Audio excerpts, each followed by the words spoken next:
26-inch gag grouper.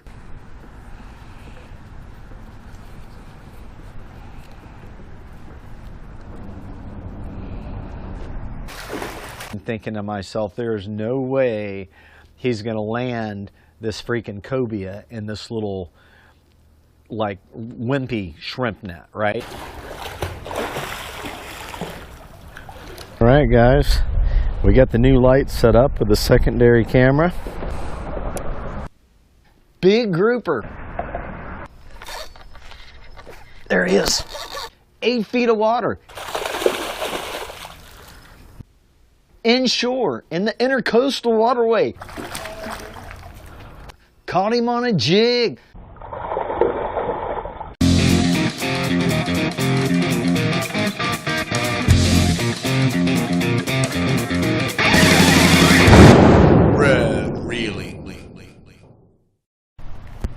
And when you're filming, you gotta take time to make things work, man.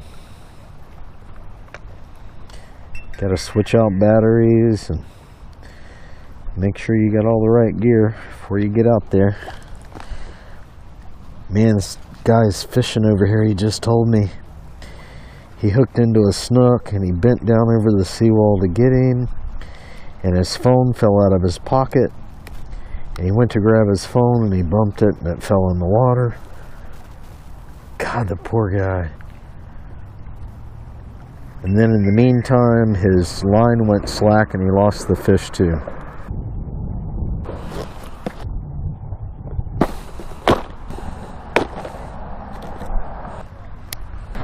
We're going to be fishing with the green jig here. I lost a snook in this spot last night. All right. Change colors again. Give them something else to look at. Put on the pink jig. There he is. There he is. Oh, dang it, he got off. Crap. Wait all that time for a hit and he gets off. Oh. Burns me, man. Burns me. Got a hole in this net somewhere. You know, so I was snook fishing one night up on the bridge by myself. And there were a couple of kids down on the seawall, snook fishing, definitely snook fishing, no doubt about it. They had the backpacks, and I could tell they were throwing lures and stuff around where the snook usually hang down there around the seawalls. And anyway, so, you know, I see them down there. About 5 minutes later, I hook up with this nice slot snook, and I got my headlight on, you know, and I'm shining it down in the water, and I walk this fish down the bridge, and I've got his head up out of the water, and he's thrashing around, you know. And I get down there. If you guys, some of you guys have seen, like, it's not easy to land a fish. Like, you walk him down the bridge, and then you got to walk down this hill, and you got to keep your line tight while you're walking down the hill, and you're holding the fish's head up. You got to walk around this freaking thing, and then you got this big hill you got to go down. Keep your line tight the whole time. Against the seawall, and your line is up against the seawall as you're coming down this big hill. And some of you guys told me to get a bridge net, and I did. And then you're going to see me use it for the first time in a little bit, and I'm going to show you the clips. That's why I'm telling you this story, okay? So anyway, I get down there, and I go to grab this fish, and I lose him. And I lose this fish, and I hear this kid over to my right. He yells, "Hey, did you lose him?" And I'm like, yeah, and I'm thinking to myself, what the heck? I'm like, dude, why didn't you come help me, man? And he's like, oh, I didn't know you had one on. And I'm thinking to myself, now, wait a minute. I just walked all the way down that bridge with my headlight shining in the water. This fish is thrashing around, splashing. There's no way that this kid didn't know that I had a fish on. You know, if you see somebody out there fishing by themselves and they hook into a big fish and you think they need some help, I just think it's common courtesy. Just offer to help them, right? And so that's what I did. Anyway, so I'm down in the seawall, and the same thing happens. I'm down in the seawall, I'm fishing, and all of a sudden I hear this big thrashing around under the bridge, and I'm thinking somebody's got a big fish.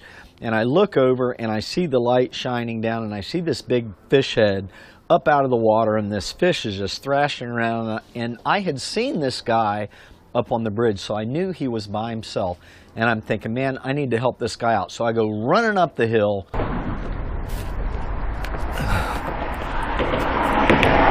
That's a good one, man. Huh?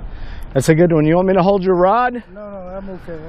You're going to do it all by yourself? No, I've got the guys helping me. Like, what do you got, a snook? He's like, no, I got a cobia. And I said, well, do you need some help? And he's like, no, I got some help. They're coming with a net now. You can get him with that net? Well, we don't have nothing else. We don't have nothing else. That's all we have.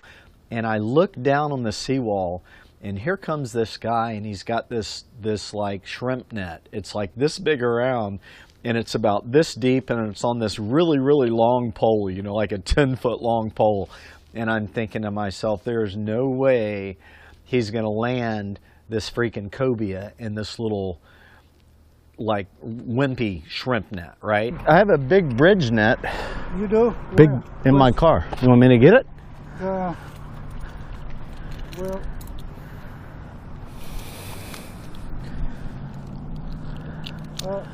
here, you know what? I'll go get it. Okay. Okay? Okay, I will. Took off running.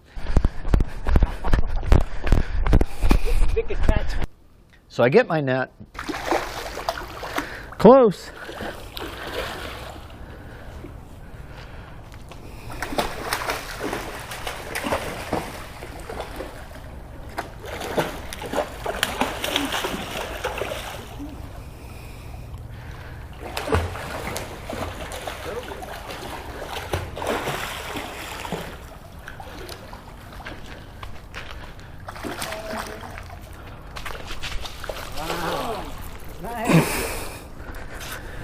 It's got to be over 10 pounds a year. I think it's over 6 years. Oh, that's good eating. Thank you, man. Yes. Man. You're welcome. What are you using there? I kept a jig with a little hair. Just a little hair, just like a bucktail jig, but I didn't have. Okay. Yeah, I don't think that little net would have worked. Good job. Thank you. You're welcome. And I helped this guy land this cobia, and he is so thankful afterwards. He actually says that there's no way that he could have landed the fish without my help. And so you guys that suggested I get a bridge net, thanks for making that suggestion.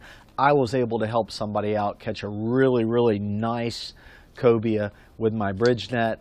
And you know what? It's just common courtesy, man. You got to help each other out when you're out there fishing. So I don't know, let's just call that the fishing tip for this video.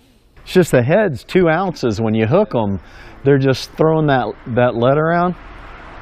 I mean, I probably hooked like 10 snook and caught 4.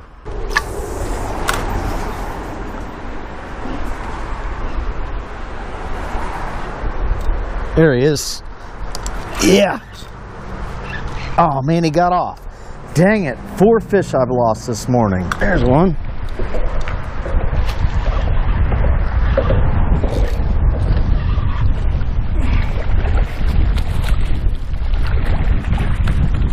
Oh, he got off. Oh, there he is. That's a good one.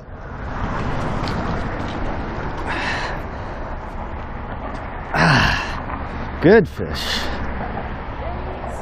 Oh, he got off. There's one.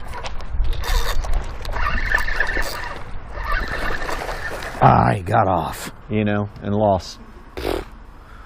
Yeah, I mean, I've caught a few on it, but I feel like it was just luck. Yeah. You know, But it's just like you really have to be paying attention. I mean, it's just like you only get a 1 second chance when they hit it. I mean, how do you even work the thing? I mean, I bounce it off the bottom. Same thing? Yeah. Just close to the bottom? Yeah. Yeah. When I'm on the bridges, that's what I was doing here. I was just bouncing it off the bottom.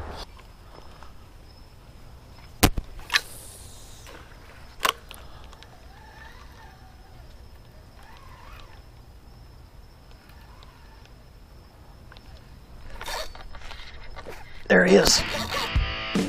There he is. Yeah. There he is. Oh, he hammered that thing. He freaking hammered it. Nice fish. Good fish. Oh, it's a big freaking red.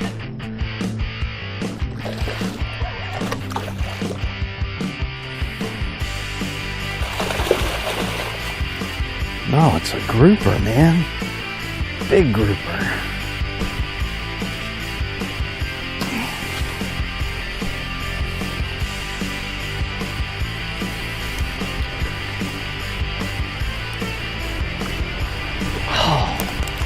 Big God.